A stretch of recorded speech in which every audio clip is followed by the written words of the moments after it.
group, right? So I hope a number of you already downloaded the files and actually have the time to spend a bit more time to read it. Even just a little bit, it's already enough. Whereby this is just to cover on how you to organize the speech. Yeah. Okay, so at the end of the lesson, you will understand how to make the transition from a specific purpose to a series of main points. Okay, which is the transition from the introduction to the main points, and then to explain how to prepare the meaningful main points, so how for you to elaborate, yeah, and then understand how to choose the best organizational pattern or combination of patterns for a specific speech. Okay, so that is how for you to arrange the main points, which is the best, which should be the first one, or which should be the last one, or the middle one, and then understand how to use a variety of strategies to help the audience members keep up with the speech content. Okay, so it means that internal previews, internal summaries, and signposts. So these are the to make sure that the audience who are listening to you while you are doing the public speaking, you have to know the strategies in order to help them to understand and keep up with the topic that you are presenting. Yeah, so that is what will you will learn in this organizing the public speaking. Yeah. And we are going towards the introduction, whereby this is a citation regarding a few research that is being done in the 1950s and 1960s regarding public speaking, whereby it is conducted by Raymond Smith in 1951. So this is the actual fact, yeah, which is a research. So this is what we call as a reference or a citation. So the Raymond Smith actually did a research on how to, which is to randomly organize the parts of a speech to see how the audience would react. Okay, so when speeches were randomly organized, so it means that uh, there's no organization. Okay, so there's no organization for the main points, and so it means that the audience perceive the speech more negatively. Okay, then when the audience were presented with a speech with clear intentional and organization. Okay, so it means that the more organized your speech is, which is the more organized your main points and also your elaborations, the more clearer the audience will understand what you are trying to present. Yeah.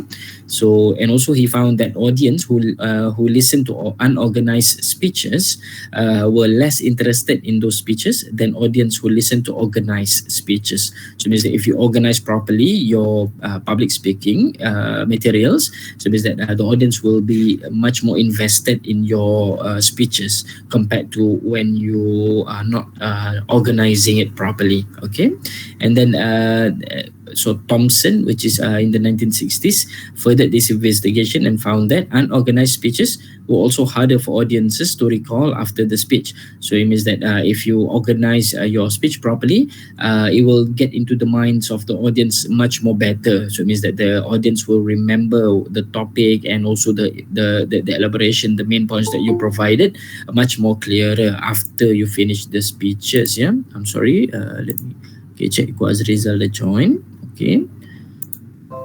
So we continue here. So basically, people remember information from speeches that are clearly organized and forget information from speeches that are poorly organized. Okay, and then a third study by Baker, ya, seorang pembakar roti. Okay, the name is Baker, found that when audiences were presented with a disorganized speaker, they were less likely to be persuaded and saw the disorganized speaker as lacking credibility. So it means that if you are not if you didn't organize your speech properly, audience will perceive you, will think about you as a person who are lacking in the communication skills. So it means that you are not a credible speaker. Yeah. So this is what the most important thing for a speaker, which is organization. Okay, so how you organize your own speech. So these three very important studies make the importance of organization very clear. clear. So when speakers are not organized, they are not perceived as credible, and their audiences will view the speech negatively. So means that the audience won't remember it. The audience won't pay attention to an unorganized speaker. Yeah, and then they are less likely to be persuaded if it's a persuasive speech, and also the audience don't remember specific information from the speech after the fact of after the ending of the speech. Yeah, so it means that the information that you're trying to provide, the audience won't even remember it. So it means that it is not worthwhile for them to remember, because you are presenting your points in an unorganized matter. So we start this chapter discussing these studies because we want you to understand the importance of speech organizations on real audiences. Okay, so if you are not organized, your speech will never have its intended effect. So it means that it is just wasting your time if you are not organizing your speech properly. Yeah. So we are going to discuss the basics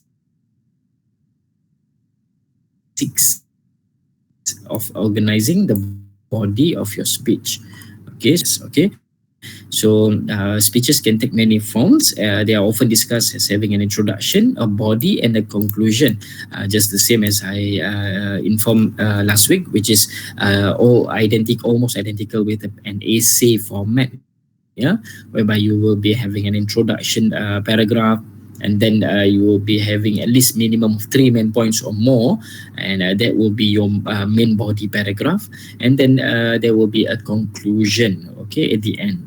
So it is just almost identical as an essay. So the introduction establishes that the topic and gets your audience appetite. So it means that it is to introduce what is the topic that you wanted to do the speech on, and also to grab the attention from the audience. And also at the same time, the conclusion wraps everything up at the end of your speech. Okay, so that is how for you to conclude. Yeah. But the real meat, which is the real content of your speech, happens in the body itself. Okay, so it is in the main points. So we are going to discuss how to think strategically about structuring the body of your speech. Okay, so how for you to structure your main points properly. So we like the word strategic because it refers to determining what is important or essential to the overall plan or purpose of your speech. So it means that you have to think critically and strategically regarding your main points, even though you already elaborate on your main points. So let's say that if you have 3 or 4 main points, it is also important for you to strategically to align the main points accordingly. So which one should go first and which one should go second, and go so on. Yeah. So new speakers just throw information together and stand up and start speaking. So these for a newbie, for a new speaker, yes, you can do this, but normally for this kind of organization